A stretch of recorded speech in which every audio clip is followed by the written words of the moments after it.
welcome. I hope everyone is exciting. For me, this is exciting because it's one of my favorite part of doing real estate. I love listings. I love working with sellers. I find it so much simpler. Now, when we say setting and managing expectations, I know most of you believe that it's for the client. Nah, it's us. It starts with us. If you want a successful transaction, it's all about where your head is.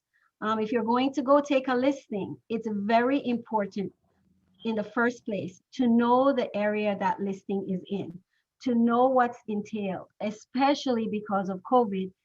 In certain municipals, it's like pulling teeth in communicating with the municipal buildings, getting continued certificate of occupancy. If there's issues, oil tank issues, those are things you have to consider. How familiar are you about that area when you're putting together the marketing pieces to attract buyers? So that's the first thing you want to determine. Is this within your expertise? If you find that it's not, it's very important to refer it. That's not something some of you may want to hear, but it's the truth. You have to do what's right for that client. And if it's not something that, or an area that you service and you know very well,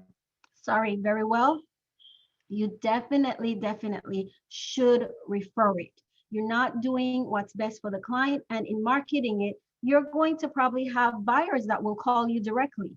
How do you explain the local area, if they're commuters, the benefits of that area if you don't know it well enough?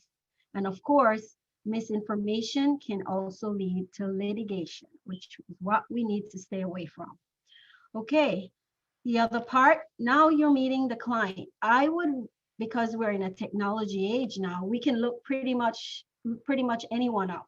So I would do a little bit of research about the client to get a better idea of the client and kind of like to set the mood and break the ice when speaking to them. Knowing what's of interest for them helps a long way when you're speaking to them the first time. I know right now some of us are using Zoom, we're using Facebook, Meetup, Google Chat. If that is okay with your client, definitely I would try to get an idea of if they're able to navigate that platform, or what's most efficient for them. I've had clients that we needed to service that are not of the technology age, so that's a challenge for them. So it is necessary to meet them, but definitely follow the COVID protocols.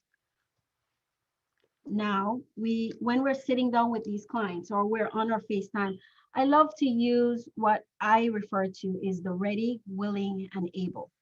Ready, willing, and able to me means that when I'm speaking to the client, I want to know, especially now, what do they think of the present situation with COVID? I want to test how comfortable they are with the marketing of the home, with showing of the home. If they, again, are technology savvy, and they choose not to have people physically in their home, perhaps we could put together the different platforms that could expose the home and then kind of iron out with them if we have serious interest where they're putting an offer, then can we physically make appointments to see the home? Because of course, most of them would be somewhat anxious about having other people in their home. And there are some of them, the home is vacant, it doesn't matter. So that's to check where they're at right now with our present conditions that we're working within. Next, you want to find out from them where they really are with the realistic pricing of their home and the money or proceeds they're hoping to get at the end of the sale. And why? Because a lot of people, their home is their retirement. Their home is, some of them, it may be they're moving, downsizing, or they're moving to senior community perhaps.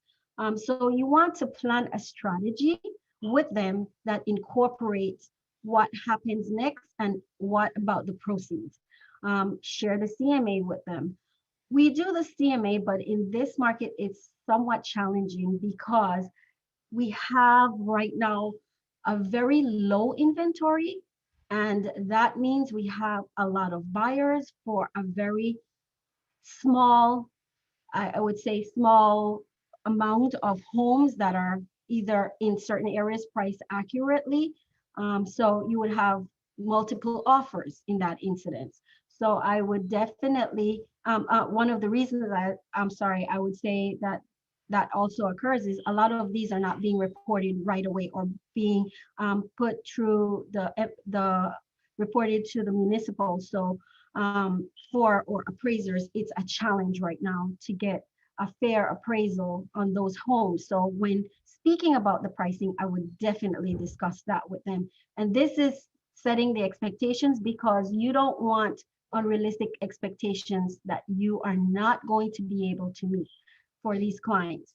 And then uh, willing, are they willing to cooperate, to be open-minded? Some people right now, and this is unfortunate, our country is kind of in a little bit of a turmoil in some aspects. So some people are very guarded.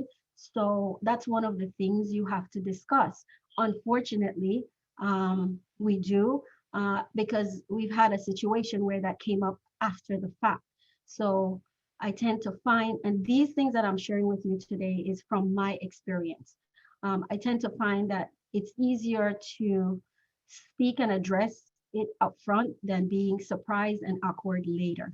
So that's one of the things when we say willing, how open are they and how willing are they get an idea of where they stand or what things they're able to or conditions they're able to accept or work with.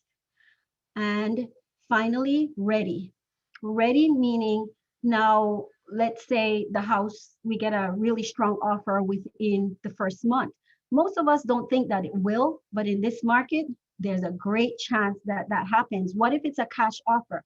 How ready are they to act on it? I've had situations where I had sellers that we priced the house very accurately and we got a full offer and they got cold feet and they told me, well, I think we should probably have priced it higher because the fact that we got a full offer and a cash offer in the first week and we didn't even have the open house yet, I think we maybe we priced it too low.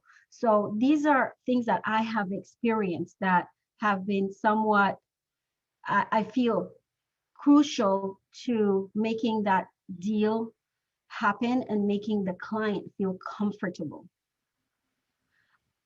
John, do we have Yeah, any questions at the moment? yeah. So Mahmoud was asking, how do you deal with buyers that have unrealistic expectations for their price range? Um, Mahmood, I know that our platform today was more for listings, but yes, I definitely can address that question. When you have a buyer that has unrealistic price range, it's for two reasons. When you first do that consultation, for me, I sit down with them and I have them write on a piece of paper the top three things that are important to them, meaning deal breakers. When we kind of iron that out and then we sit and we look at the price or let's say the amount of money they can truly afford to buy that home and the area they're looking in, you have to really be critical. I'll give you an example. For instance, let's say my price range, the maximum I can pay is 350, but I may want to buy a house and we know, let's say in Paramus, and I want 3 bedrooms, 2.5 bath. I want a lot that's 50 by 100. I may want a pool. Let me see. I may want a finished basement. It is very challenging to find that in that area. And it is important for you to show them what is truly on the market. Meaning, I would have them tour a couple houses, especially if you're finding that is a challenge, houses that meet the things that they wanted on that list and they can see the price. because I feel that if you're having that right now, it started with the consultation, getting crystal clear about what truly matters, not what they want, but what they really must have. And then we can negotiate around the things that they want. Awesome. So it's kind of like you were just saying, even with the seller and the buyer, you really just need to manage all your expectations from the start by having a rock solid consultation. Definitely. And I wanted to add also in this section in preparing your clients, I most of the time when I meet, whether it's seller or buyer, I give them each, if it's a couple, if it's three people, if it's four people that need to make this decision, I give them a slip of paper and I ask them, please list five things and make sure the first three things, list them in matter of importance. What is most important? What is a deal breaker that you will not absolutely buy this house if it doesn't have XYZ? And then I take that piece of paper and I ask them to switch, give it to the other person. And I have that person read it out loud and clear to the rest of the group. If it's two, to each other, if it's more than that, to the group. What that does is it's that clarity. Clarity is very important because I find sometimes little things that we overlook, that we don't think is important, that, let's say for instance, the wife might think that she needs a lot of storage in the kitchen because she's in the kitchen a lot. That's not something that she may really list, but when looking at the homes and putting the offer, she may be resistant to it because that is not there. And the husband may not know right off the bat that that's important to him. Having a huge garage to store his tools and a man shed is important, but is it worth compromising on for the functionality, for her to be able to feed the family, for her to be able to take care of the family, versus a huge car garage that he will be storing his tools in and having a man pad, which he could probably do in the basement. So for us, from in my experience, that's what we have been doing. Those are the things that I find successful in setting those expectations with the client. Because like I said in the beginning, it starts with us, and then we sit down and we go through that with them, what this looks like, and make it real. Because I find that a lot of times we have an expectation or in our head or an idea in our head, until we flesh it out in reality, it sometimes is not as important as we think it is, or the things that we think are not important, like I give the example of the kitchen cabinets, it just may be, and it can make or break that deal, because she will be resistant when it comes to them signing or submitting that offer, or they may write an offer and decide they want to negotiate it later in the inspection because it didn't have these things, but they did not voice that to you. John, do we have any other questions on I think this that's it for this topic. topic? Okay, so moving on to our next topic, and that would be how to best communicate offers, how to best prepare our client, manage deadlines, and manage all dates and deadlines. John, I feel that, can you move back one, please? Did I miss one? Yes, yes, Oh, here. sorry, I skipped one. Sorry. Preparing your clients for accepting and negotiating offers. Okay.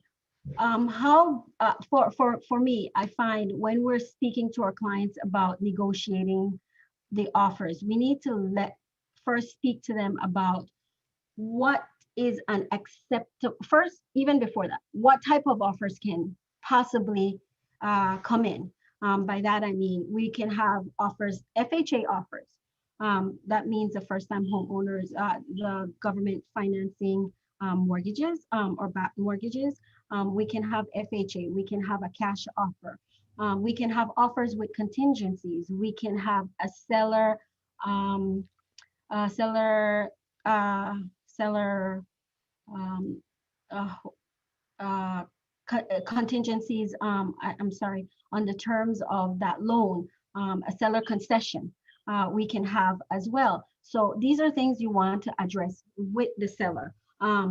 if you had an interesting party that gave a presentable offer or an acceptable offer, and there was a contingency in there, you need to explain to them what that contingency is, and that it may be good for them. They may determine that it is, or they may decide, well, you know what, I don't want a contingency there. That's not, I'm not comfortable with that. It's kind of not where we're at, because there may be issues with that they're not comfortable with, because there's certain people that believe a contingency means that they're getting less money. It's not true. They're not getting less money. That money is tacked on to the loan. The buyer is paying the full amount, but some sellers are not familiar with it, so they may turn down sorry, not a contingency, a concession. They may turn down an offer with a concession that could be a good offer. But for the most part, you need to go through what offers are possible that comes in. Next, you want to address with them, what if the offer comes from your office? What does that look like if it's not your buyer? Or it could be your buyer too. How does that work out? How would they like you to proceed with that? Secondly, multi-offers. Would they like all offers to be presented? Are they open to the offers being submitted to you and you discuss it with them? Or would it be a highest and best situation? Also, in our office, we have a form that we use. It says seller acknowledgement. And we use that because in this market, there are very great chances that on listing that we will have multiple offers. So to anticipate that and to document that, so there's no issues later, and everyone's offer is heard, or the seller is aware of, so that the agent on the other side feels comfortable in knowing that their offer will be represented. We have a form called the seller acknowledgement, and in our listing package, that is a part of it. And we let them know what the function is and the purpose of it, so they're not surprised later when we submit an offer and we ask them, please just to sign off on the seller's acknowledgement, so that the agent is aware that yes, he acknowledged that, or she, that they received the offer, but they're not accepting the offer, or they're counter offering, or they have other offers that they're anticipating coming in, and they would like to wait. So that pretty much makes it fair. And in Keller Williams, we do believe in win-win. So that makes it a win-win for all parties involved. Remember, that agent today that is representing that buyer may be an agent that you would be submitting an offer to tomorrow. So let's be fair. John, is there any questions that we have at this moment? Someone was wondering if you would be able to send them a copy of that seller acknowledgement. Certainly, if you leave your information for us, I can definitely ask Janet to forward it, or Jacqueline, she is the head of our compliance department, and she can send that to you. Yeah, so Kathleen, just leave your email and we'll send it to you. Thank you. We got, yeah, anybody who else Perfect. wants it, we'll save the chat. Perfect. Okay, so we cover the offers, how to. I have a Okay, they asked. question. Yes. Yes, Oh, go ahead. go ahead. Hi, good morning, everyone. My question is regarding multiple offers. I know that once the offers, you get bank or pre-approvals. Do you find that checking out the pre-approvals and then submitting that information to clients helpful? Because I found that, sometimes pre-approvals are not as strong as some other pre-approvals. And then, I mean, how do you go about deciding you're just not deciding, but Helping getting your client. yeah, with the pre-approval portion, you wanting to present your client with the strongest one offer, I'm assuming. Okay, perfect. Are you speaking from the seller, right? Or are you speaking a buyer getting a pre-approval, or you're saying a seller getting an offer with a pre-approval? Your seller's getting offers with pre-approvals. Okay. What I've done, and this is in the best interest of time, because you don't want your seller to accept an offer that is shaky, and then he takes his property off the market, because at that point it's our fault, right? So what I do is generally in that setting expectation, when we're speaking to that seller, I ask them, I share with them a situation like this, and I ask them if they're open.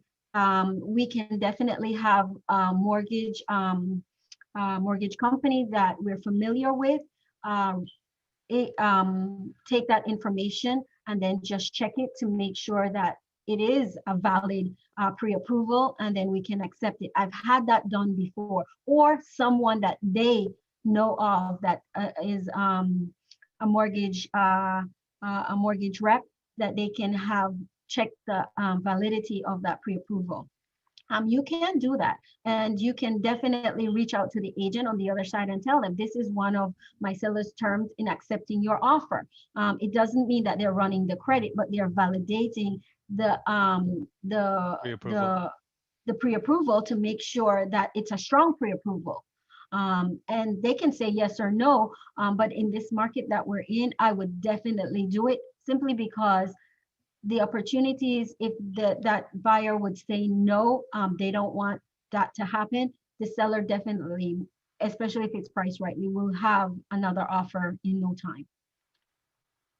Does that help you? Yep. Yes, thank Okay. you. Are there any more questions? Nope. Okay, so I'll save the chat afterwards and make sure that everyone who did post their email will get a copy of the seller acknowledgement.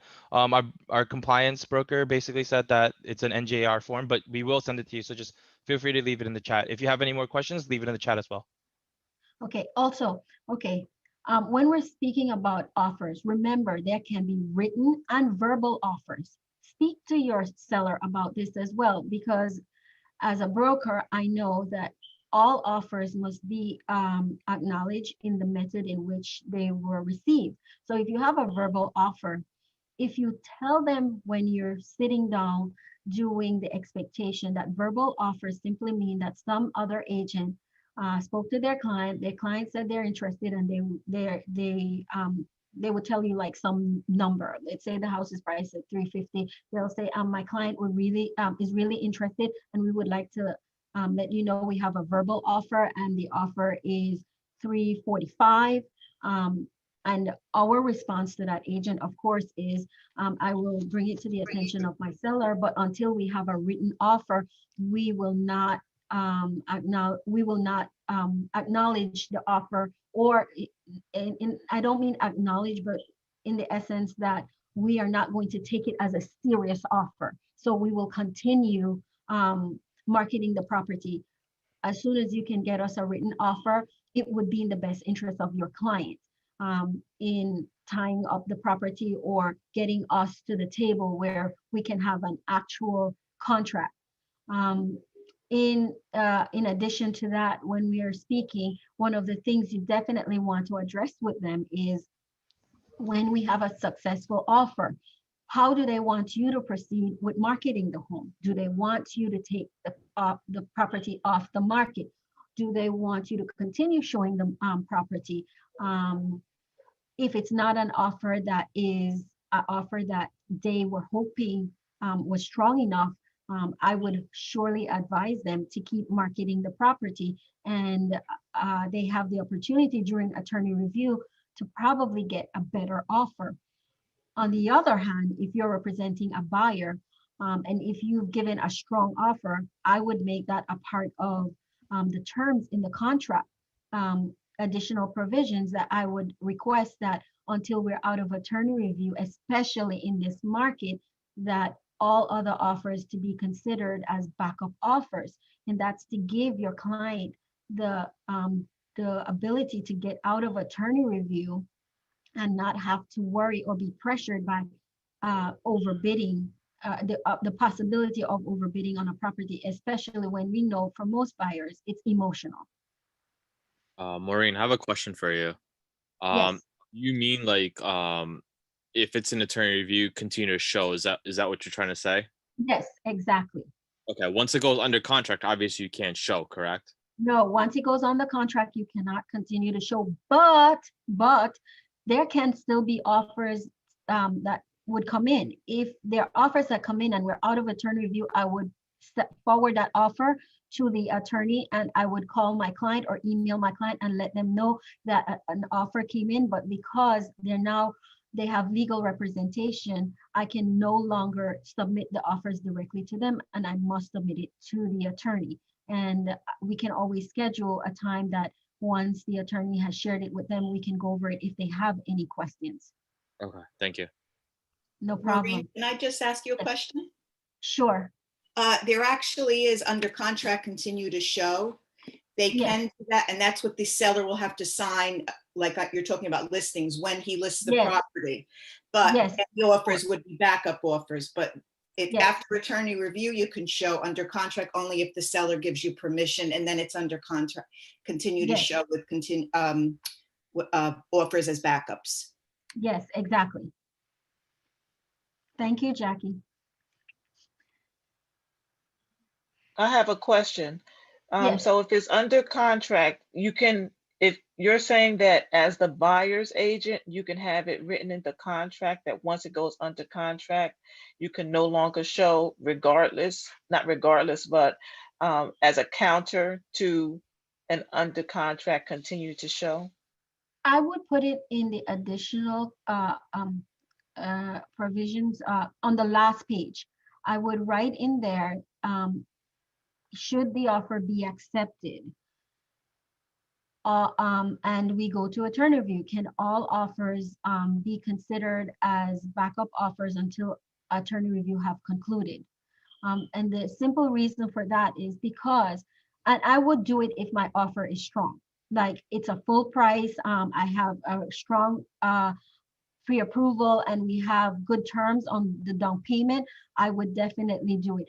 I wouldn't do it if the asking price is $350 and my client is offering $325, $335, even $345, and we're looking at a big difference. I don't believe the seller would be open to it, but you can ask. But from my experience, I've done that when I feel that he has gotten what he asked for and the terms are all fair to everyone, then what would be the point of entertaining other offers? It would put my client at this position because at disadvantage, sorry, it would put my client as a disadvantage because all that's going to happen is a bidding war. And or buyers generally are emotional when they're buying something.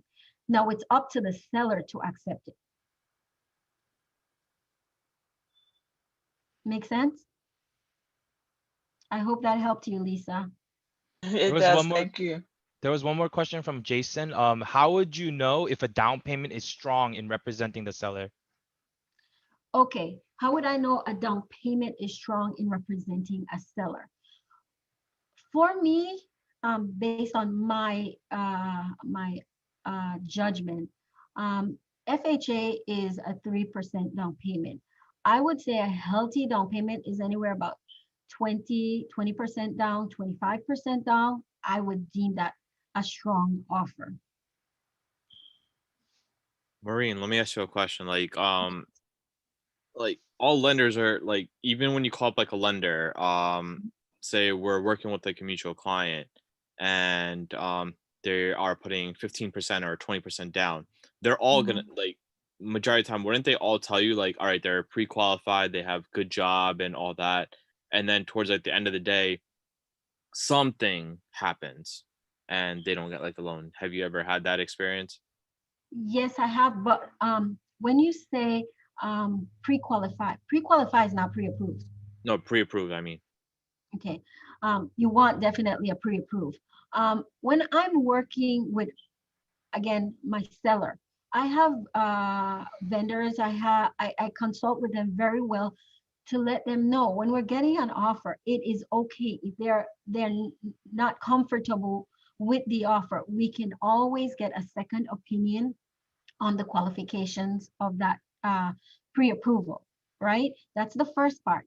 The second part of that is if my seller really needs to sell and they are worried about time and the qualifications, certain offers may not be the best for them.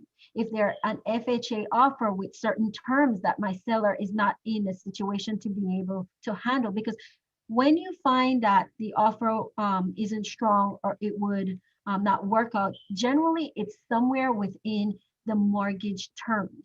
And in most cases, I know you say with 15 or 20% down, that it would fall apart. The only reason that it would fall apart, it would be either in the inspection, which we didn't get to yet, or in the appraisal of the property. Now, you as the agent need to do your homework. And that is the reason why I started out in the beginning stating setting expectations and getting real is starts with us, because I know a lot of agents that take listings in areas that they aren't even familiar with. Like I live in Clifton. I would not take a listing, let me see, in South Jersey. I can find the data in the MLS, but does it really mean I know that area in pricing that home? Because certain areas have little communities, little pockets that you go 2 blocks, the price is totally different. You need to be able to price that home correctly when you do that CMA, because a lot rides on it. That's where it most likely will fall apart, in the inspection or the appraisal. And when you're pricing that home, that's a conversation you have with the seller when we're talking about accepting offers. If we know we priced the home not at the fair market price, but a little above, and we happen to get an offer that matches it, you need to make the seller aware that there's a chance the appraisal will come back and it may not be in our favor. Are you open to possibly or entertaining the idea that we may have to reduce the price of the home? Does that help you? Yes. Any, There was do we one have any more other question. questions now? Yeah. So would you consider cash offers and conventional offers stronger in a time-based seller representation?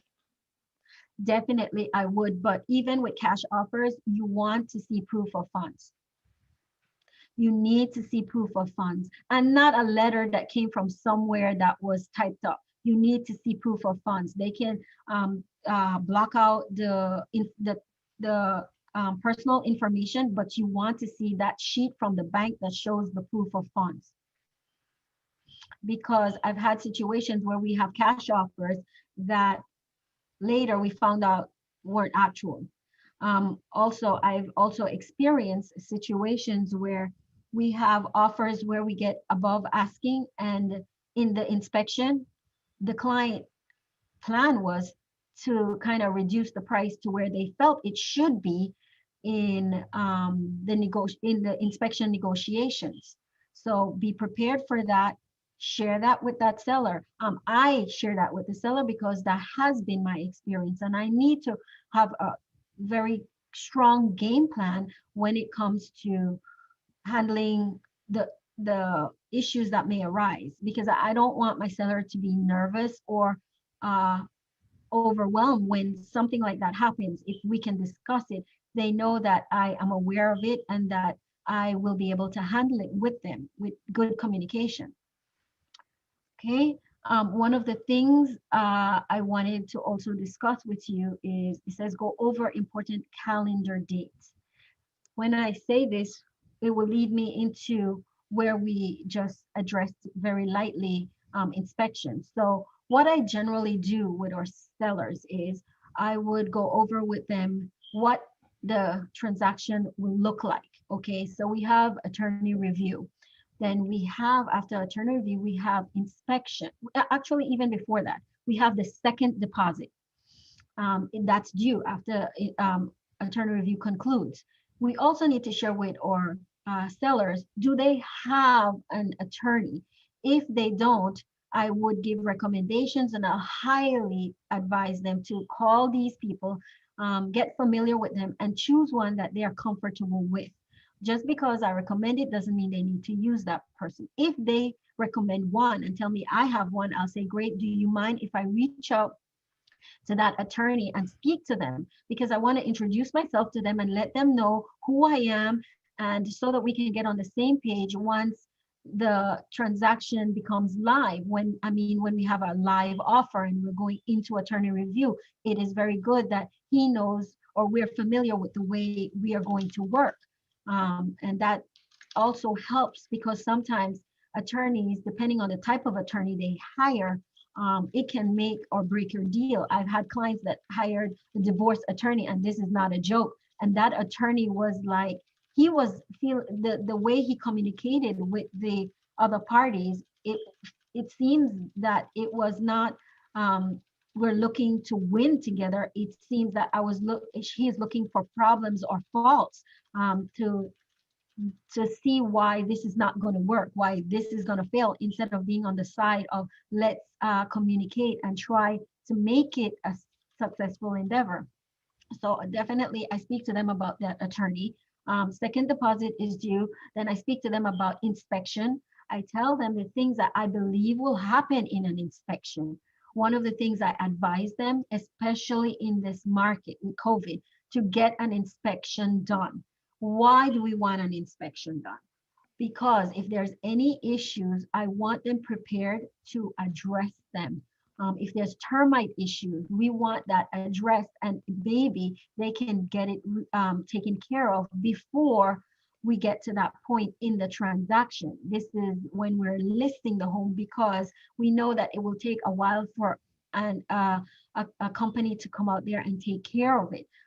One of the other things I address with them is continued occupancy of that home. What does the timeline look like in their municipal? Should there be an oil tank issue? If there is one, one of the things that I want to share with you that I also share with our clients in the beginning is that seller disclosure. Most of you, there's some, for us, I believe there are most real estate companies that do use the seller's disclosure. There are a few that don't, but it is in the best interest of everyone. Why? For us, the agent, it helps us with any issues of misinformation, any opportunity for them to say that maybe we gave them information that was not accurate. The seller on their end, if they don't know, they don't know. They're not aware. They complete it to the best of their knowledge.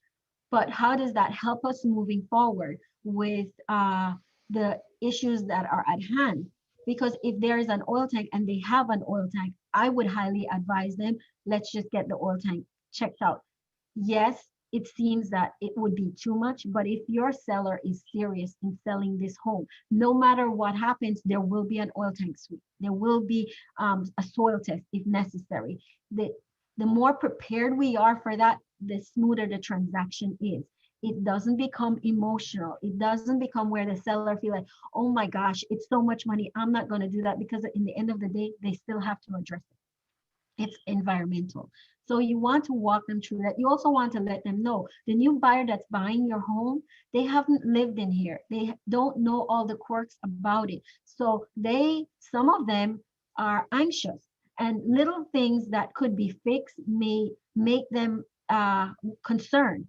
So one of the things I also introduced to my seller is maybe you may be open to getting a homeowner's warranty, because what does that do? It helps the buyer on the other end feel a little bit more assured that should something happen, they have the warranty there. Of course, there's a deductible, but at worst, at the minimum, they have some sense of a guarantee to some degree that they have a plan or some kind of security if something should go wrong. Any questions, John, so far? Nope, I think that's it for this topic.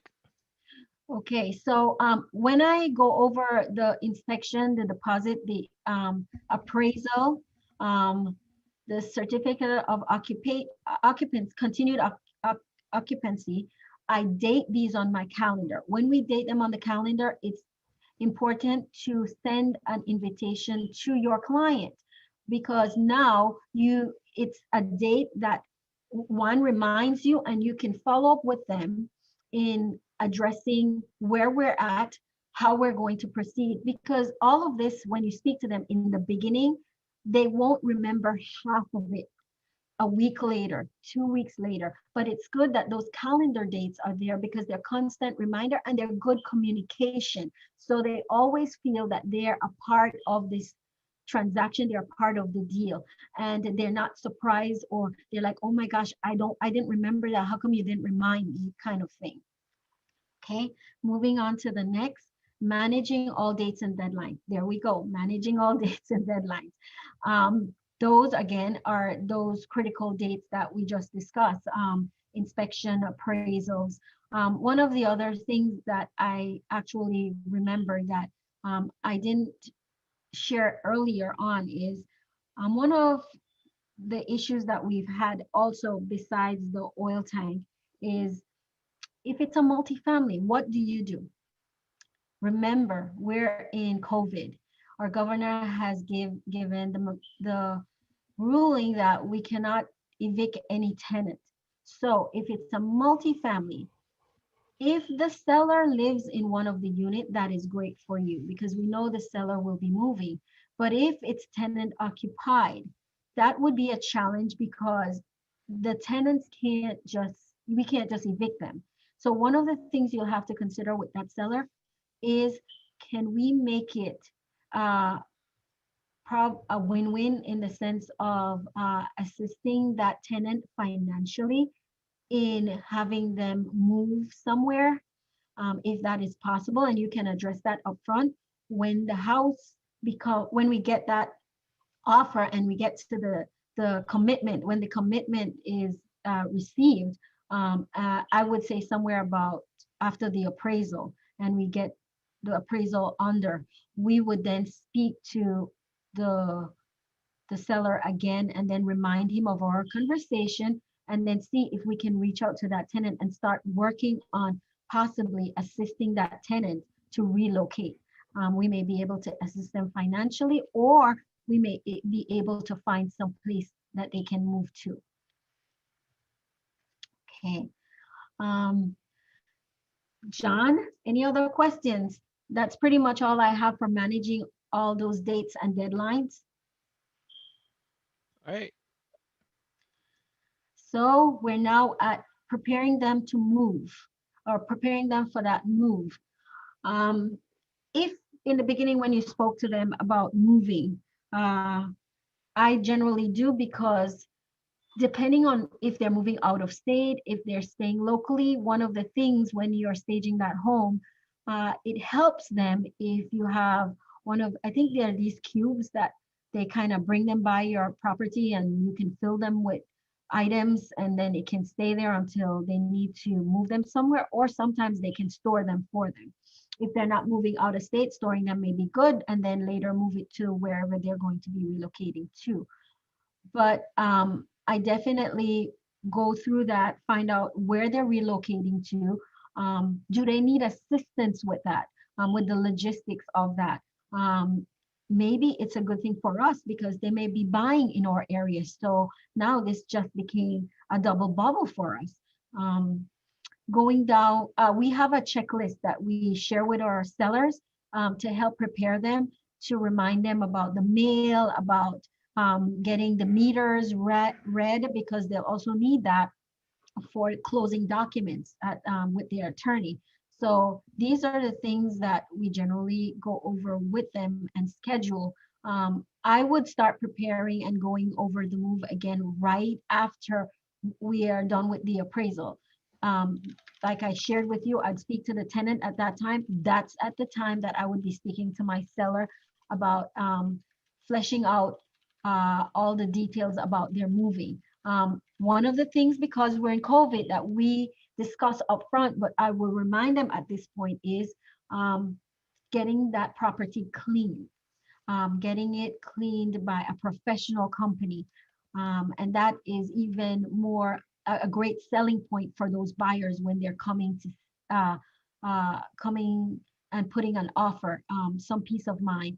I know I didn't share this up front. When you're speaking to that seller, definitely go over the COVID protocol. Definitely let them know what your plan is. For us, our plan definitely is, if the client is open to having people in their home, to have their jewelry put away, to have the home, a couple windows open. The sign is at the door that tells everyone you're welcome, but these are the conditions. You must wear your mask.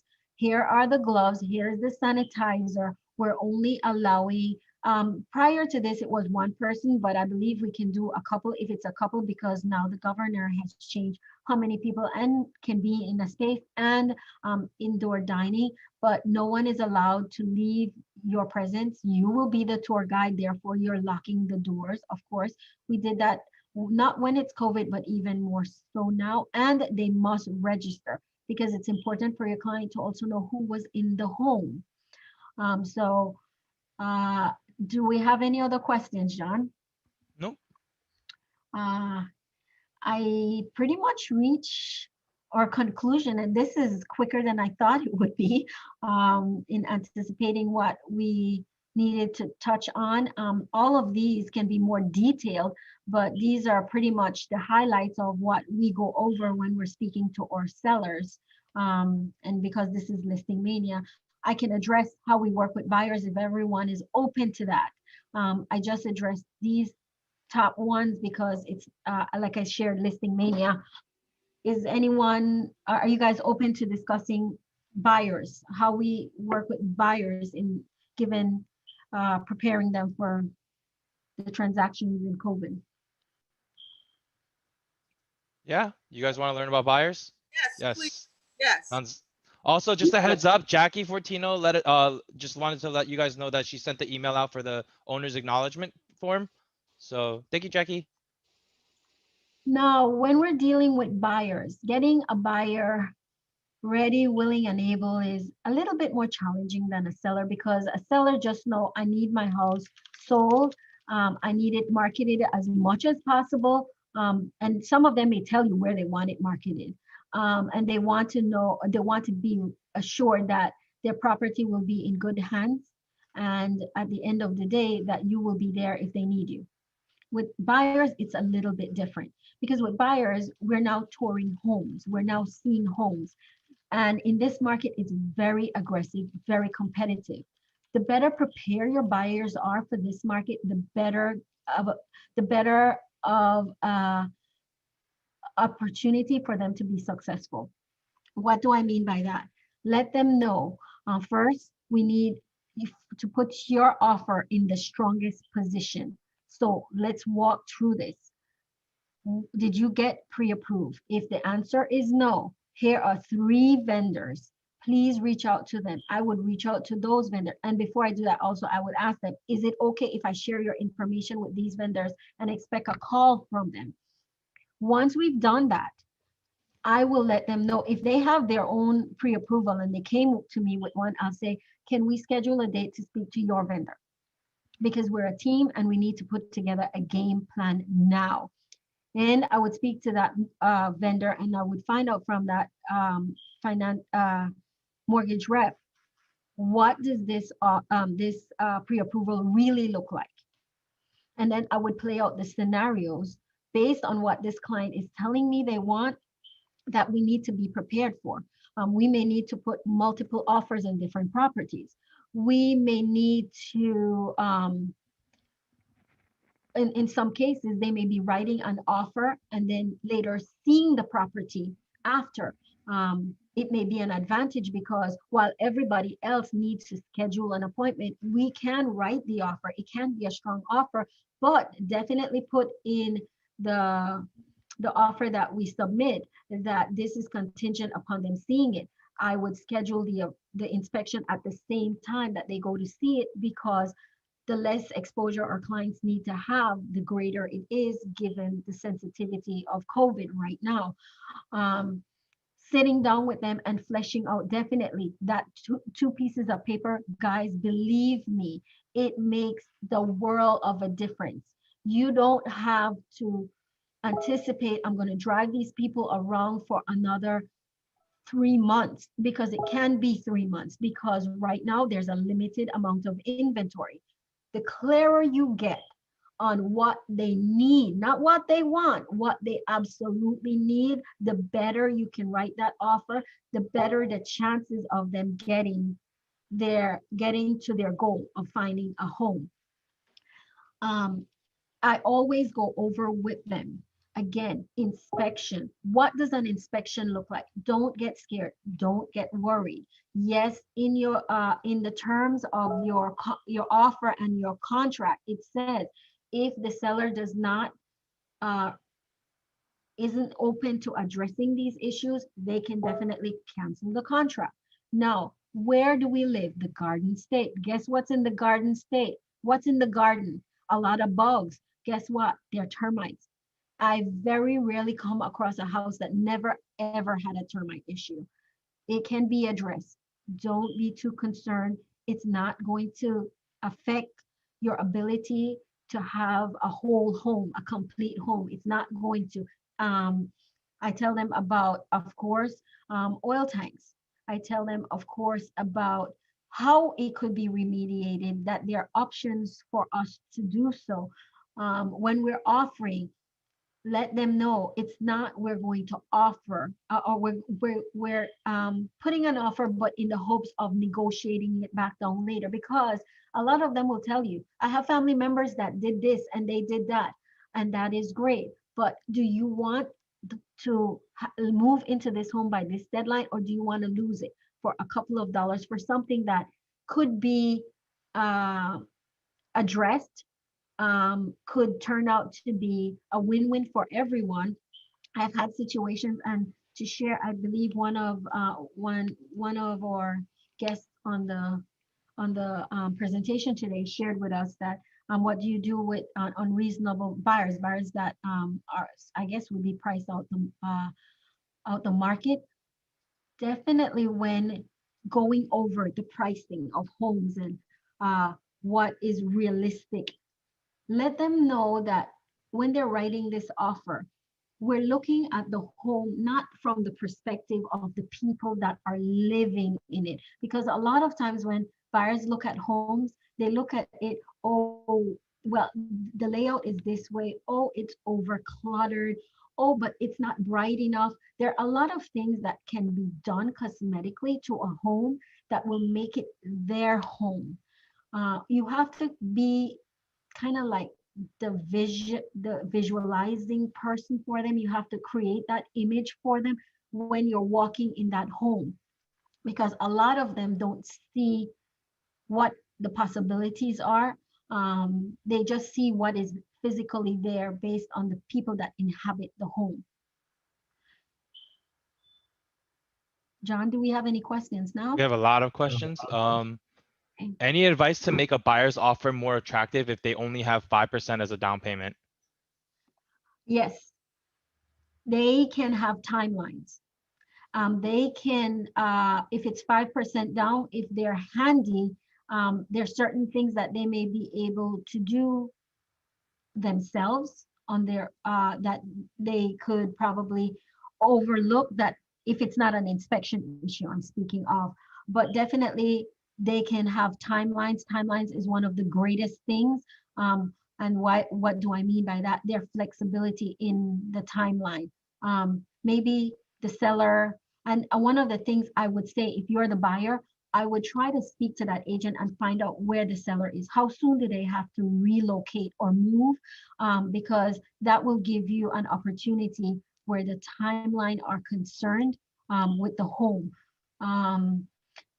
With only 5% down, I believe one of the best options that they can also have is probably look more in the sense of if they can possibly get a multifamily. And I say multifamily because that helps them in the possibility of qualifying and also having more of a home, a bigger home for that amount, because they would consider the second unit income. Does that help any? Yeah. I know that's not something that you asked. You asked how to make it a more attractive offer, but you're also looking at the opportunity to get your client in a home. So that may be something too that may be in their ballpark, because maybe they're looking at just single homes right now, single dwellings. So in a way, like you might not be able to make the offer more attractive, but you might be able to give them a better chance to get their offer accepted. Yes. Awesome. Yes. And not a better, just so much a better chance to get their offer accepted, but give them more options. Because Opportunities. Got it. yes, because with 5% down, they're really limited to what the market is giving right now. Because remember, you're competing with a lot of other people that are looking at that home because we have low inventory. So a person, let's say we have 100 people looking at single families, and your client is one of them with a 5% down. But now we move to a multifamily situation. You may have less people looking at a multifamily. Let's say you have now maybe 75 or 60 people looking at that multifamily unit. Your buyer may have more of an opportunity there. Yeah. Someone else asked, how do you win in a multiple offer situation when your buyer does not want to go up in their offer? That's a toughie. That's a toughie because, well, let me state this. When you're saying your buyer don't want to go up in an offer, you need to break down to them, how important is this home? How many of the things that they wanted in this home does it meet? And take the difference. Let's say it's a difference of $5,000 if they have to go up. Break that down over 30 years. It may come out to nothing. Are they willing to lose the home for that in this market when it's very challenging to find a home that will match the things that they want? So I think it's not so much they don't want to, if they don't understand what it looks like in increasing that price overall, they may be more open to saying yes, I'm willing to do that. But when they're just looking at it from the perspective, I'm increasing it more and it's not where I want to be, you have to go over the wants and needs analysis from them. It's and have them physically see themselves there, and then let them see realistically how many other homes are on the market right now that they can afford. And what does that 5%, what does that increase mean over the 30 years of that mortgage? Awesome. Next question. How do you break down the chance as a listing agent to the seller so that I could be a dual agent? How do you break down the chance to the seller? Jason? I'm not sure what he means by chance. So I think what he's asking is, say he, so Well, I can say it, sorry. sure. Thanks. So what I was saying is, all right, so the seller knows I'm the listing agent.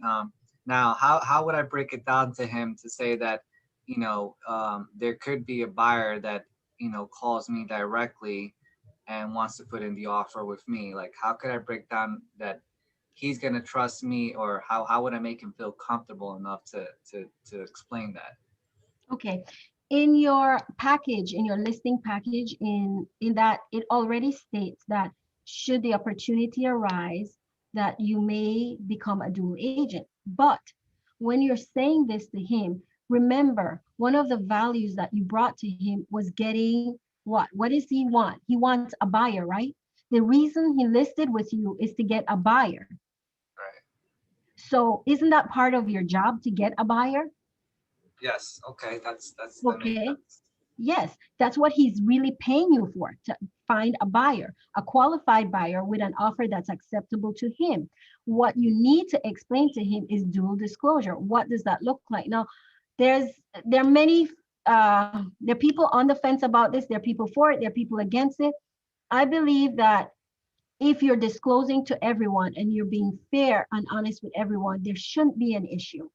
And here is why.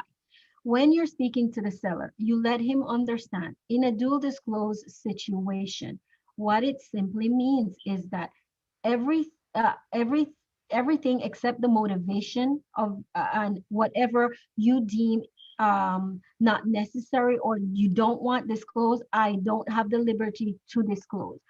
Everything that is given to me, that is presented to you, or that is been shared with me, I must share with you, except again for your motivation and certain things that he may deem not necessary to share or he may want to keep private, right? In that aspect, it would be let's say he says, I'm willing to take as low as 325, but I price it at 350. That is something that you would discuss and you would say, as far as this, if we get to an offer and the offer is at this position, what do you want me to share or what do you not want me to share with that possible buyer? And also you need to let him understand that buyer doesn't necessarily just mean it's your buyer. When he lists with that brokerage, that listing, the relationship between him and you starts with your broker. The contract, the agreement is really with the broker, not with so much you. And in that brokerage, there are other buyers, that other agents that may have buyers. Does he want to eliminate the possibility of having them bring an offer, including yourself? Because that would be a dual disclosed agent as well. Yes. If your office brought it. Right. Exactly. Yeah, So one, you need to explain the dual agency to him.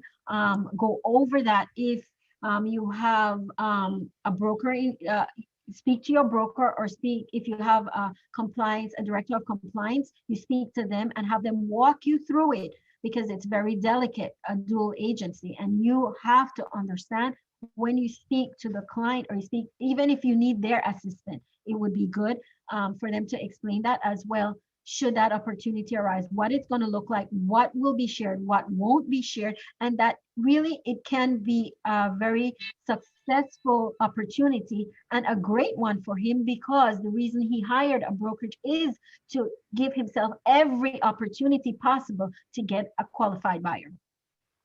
Okay, thank you so much. Awesome. No So I problem. think that's pretty much it for the time we have today. Thank you everyone for coming to Listing Mania. Everyone should have gotten the copy of the seller's disclosure and stuff. So I mean the owner's acknowledgement. Let's just give Maureen a little round of applause. Thank you, Maureen, for all the information. Thank you very Thank much. you, everyone. And the time went pretty fast.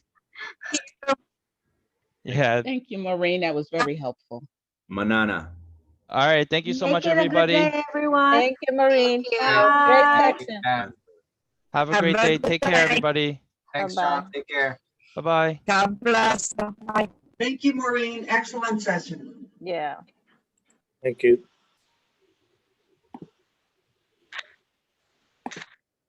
Thank you.